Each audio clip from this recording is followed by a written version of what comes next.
नमस्कार, मैं दुष्टर उपाध्याय। बांग्लादेश में तारिक रहमान के प्रधानमंत्री बनते ही ये कहा जा रहा था कि जो कुछ भी यूनुस के राज में हुआ वो सब बंद हो जाएगा, यानी कि हिंदुओं पर हमले रुक जाएंगे और भारत के साथ रिश्ते सुधर जाएंगे। लेकिन कुछ महीने बाद ही फिर से कट्टरपंथियों की भीड़ ने हिंदुओं को टारगेट करते हुए बवाल काटना शुरू कर दिया है।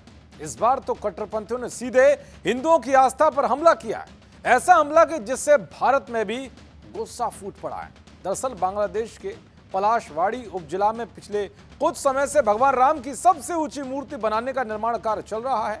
इसका 80% काम पूरा हो चुका है। इस मूर्ति की ऊंचाई 81 फीट होनी है। लेकिन जैसे जैसे ये मूर्ति आसमान की ओर बढ़ती जा रही है, वैसे ही बांग्लादेश के जिहादियों के पेट में दर्द हो रहा है। कट्टरपंथी संगठनों ने ऐसी ऐसी धमकियां देनी शुरू कर दी है कि प्रशासन ने इनके आगे सरेंडर करते हुए इस मूर्ति के निर्माण कार्य को रुकवा दिया है। यानी कि पुलिस और प्रशासन अब इस निर्माण को लेकर हाथ खड़े कर दिया है।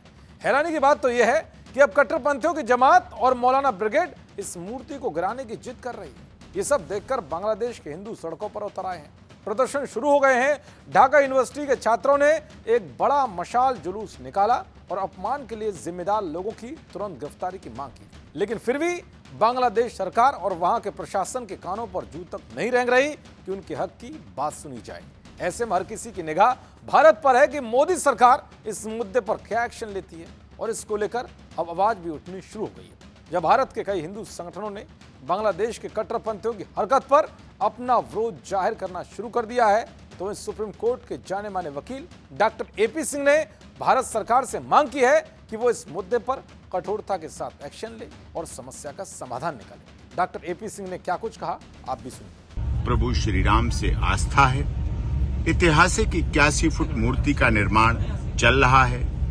80% निर्माण कार्य हो चुका है, लेकिन निर्माण कार्य धमकियों के बावजूद धमकियां दी गई, इसकी वजह से रोक दिया गया है। इस्लामिक कट्टरपंथी कह रहे हैं कि हम इस मूर्ति को तोड़ देंगे, बुलडोजर से गिरा देंगे। इस तरह ये धार्मिक सद्भाव की बात नहीं है। इससे भारत के लोग उद्वेलित हैं।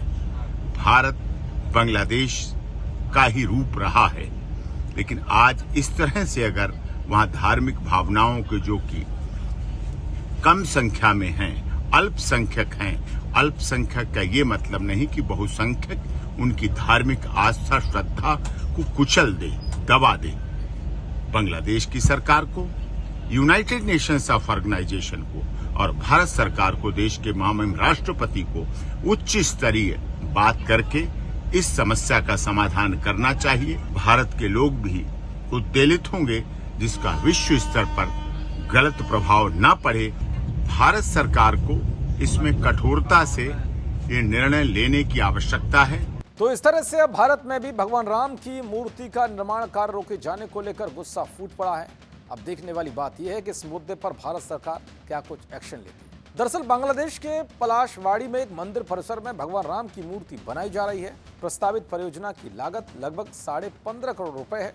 इसके तहत भगवान राम की 81 फीट ऊंची मूर्ति, भगवान कृष्ण की 50 फीट ऊंची मूर्ति और भगवान शिव की 30 फीट ऊंची मूर्ति का निर्माण होना है। इस परियोजना के पीछे काम कर रही श्री श्री राधा गोविंद मंदिर समिति के अध्यक्ष हरिदास चंद्र दास ने कहा है कि भगवान राम की मूर्ति सनातन धर्म के प्रमुख व्यक्तित्वों में से एक के सम्मान में बनाई जा रही थी और इस्लामी समूह के परियोजना में शामिल लोगों को धमकियां दिए जाने के बाद काम रोक दिया गया। उन्होंने बांग्लादेश के प्रधानमंत्री से अपील की है कि वे इस प्रोजेक्ट को पूरा करवाएं। दरअसल तारिक रहमान ने प्रधानमंत्री के तौर पर अपने पहले राष्ट्रीय संबोधन में कहा था कि धर्म व्यक्तियों के लिए है, लेकिन देश सभी का है। उन्होंने कहा था कि बांग्लादेश में हर किसी को अपने धर्म का पालन करने का अधिकार है, लेकिन अब मूर्ति का निर्माण कार्य रोकना सवाल खड़े करता है कि अगर देश सभी का है तो हिंदू अपने देवी देवताओं की मूर्तियां क्यों नहीं बना सकते। क्या तारिक रहमान के राज में भी हिंदुओं और उनकी आस्था पर हमले होते रहेंगे?